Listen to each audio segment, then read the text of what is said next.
Nga aktet e administruara deri në këtë fazë të hetimeve paraprake rezulton se Belinda Balluku, duke qenë në cilësinë e ministrit të infrastrukturës dhe energjisë, donse kishte deleguar formalisht përgjegjësitë e titullarit të autoritetit kontraktor tek sekretari i përgjithshëm i Ministrisë së Infrastrukturës dhe Energjisë, ka ndjekur dhe orientuar në vijimsi procedurën e këtij prokurimi publik në fazën përgatitore gjatë zhvillimit të procedurës, në fazën e dorëzimit dhe vlerësimit të ofertave e deri në momentin e lidhjes së kontratës me operatorin ekonomik fitues.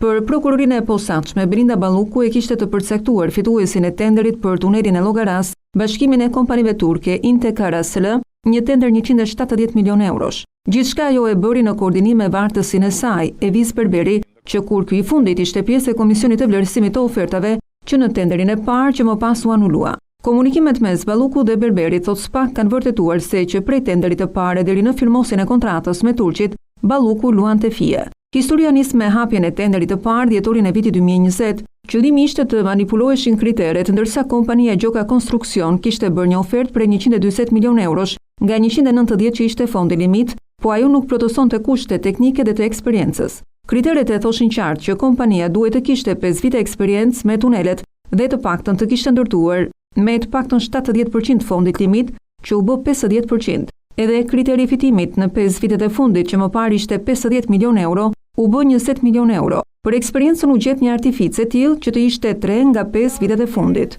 Megjithatë gjithçka duke e sforcuar, dhe ministria urdhëron vartësin të anulojë direkt tenderin në një bisedë të 18 marsit 2021.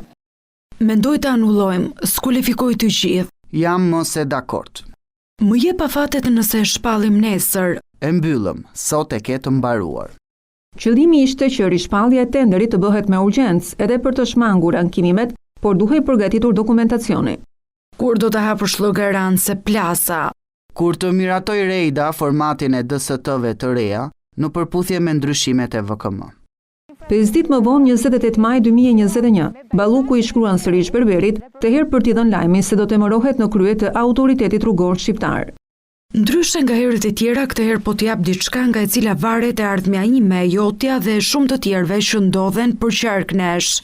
Do të pritej edhe një muaj, qershorin e 2021-shit, që të fillojnë procedurat e tenderit të ri. Në lojë futet kompania turke Intekar, e cila nuk kishte aplikuar në tenderin e parë. Një bisedë e ministres Balluku me Evis Berberi në datës 19 gusht 2021, SPAK vërteton komunikimet që Balluku kishte me kompaninë turke. Ministria e kalon Berberit këtë mesazh në anglisht nga turqit, që e njoftuan se ishte në fund të përgatitjes së dokumenteve. Një ditë më vonë, punojësit e Ministrisë së Infrastrukturës takohen me turqit me urdhër të shefes. SPAK thot se nga dokumentimi përmes të dhënave Teams, turqit ishin ato ditëvere në Tiranë, por jo vetëm nga zyra. Balluku tenderin e tunelit të Llogaras e merr edhe në shtëpi. Më 29 gusht, ajo i thot Berberit që ta takoj në orën 8 të darkës, por ky i fundit shkon në mëngjes. Mirëmëngjes, tetoni ula. Në darkë o zemër. Pak orë më vonë ministria i shkruan. Po futem në garazh, hajde lart më mirë, shkalla H.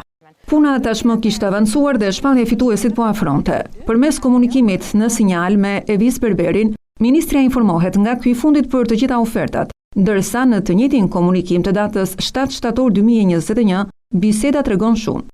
Kur mbyllet vlerësimi? Po them ta lëm mbi 10 ditë. Të duket që po vlerësojmë. Nëse duhet shpejt e bëjmë.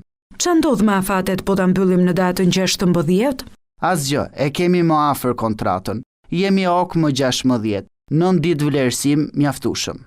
Më 1 tetor shpallet fituese bashkimi i kompanive turke Intekar dhe ASL, por SPAK argumenton në dosje se ishin 6 kriteret që sipas prokurorisë turqit nuk i plotësuan, mes të cilave mungesa e dokumentacionit, përvoja dhe pa kontrata pune. Balluku vijon edhe më pas komunikimet me vartësit e vet për të organizuar takime me turqit përpara se ata të lidhin kontratën, ndërsa kujdeset posaçërisht edhe me denoncimet nga opozita.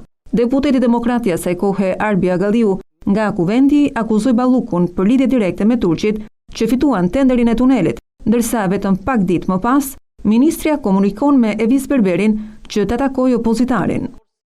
Do të marrë për një takim Arbi Agalliu, deputeti PD që ka një dy pyetje për një dy toka që ka në Vlorë, një tek bypassi dhe një në hyrjet autostradës. Shëndrim shumë i dashur, shumë i mirë se është djalë qytetar. Më 25 tetor me firmë të Ballukut ngarkohet vetë Berberi si drejtori i ARSH-s të lidh kontratën me kompaninë, ndërsa në 2 raste, më 2 nëntor dhe 6 nëntor, Berberi komunikon me ministren për t'u takuar me biznesmenë turq. Turqit vinë të hënën në 8 të mëngjesit dhe ikin në 18, po të hënën. Kontratën e firmosim në ARSH, në çfarë ore do që të vi plaku i ASL të takoj. Pas hedhjes së firmës në kontratën 170 milion euroshe, turqit nënkontraktuan për të ndërtuar tunelin e Llogaras, po atë që kishte bërë një ofertë 140 milion euroshe në tenderin e parë, të cilin e anuluan. Gjoka Konstruksion ishte ajo që ndërtoi të gjithë tunelin dhe e bërë të gjithë punën, ndërsa kompania turke, sipas asaj që vetë SPAK ka konkluduar në 4 vite, ka deklaruar rreth 24 milion euro.